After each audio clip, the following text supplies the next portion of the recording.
Now, when you buy fresh herbs or asparagus, if you want them to last longer, use your make and take mason jar as a base. Oh, what a That's great a great idea. idea. So add some water to it, and then when you stand your parsley or cilantro up in there or asparagus, it'll last longer. All right, let's go ahead and squish that garlic right into the pile of mushrooms there. And why am I squishing it in here rather than there? Well, this pan is super hot and I'm afraid I'm gonna burn the garlic if I do it right into the pan. So when I am about to dump a bunch of vegetables, I just throw them all in with the vegetables.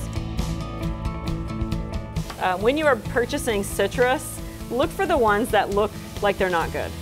Look for the ones that might have greenish patches, or limes that have yellow patches, or oranges that have greenish patches, and those are the ones that are juiciest inside. So you don't need to microwave them.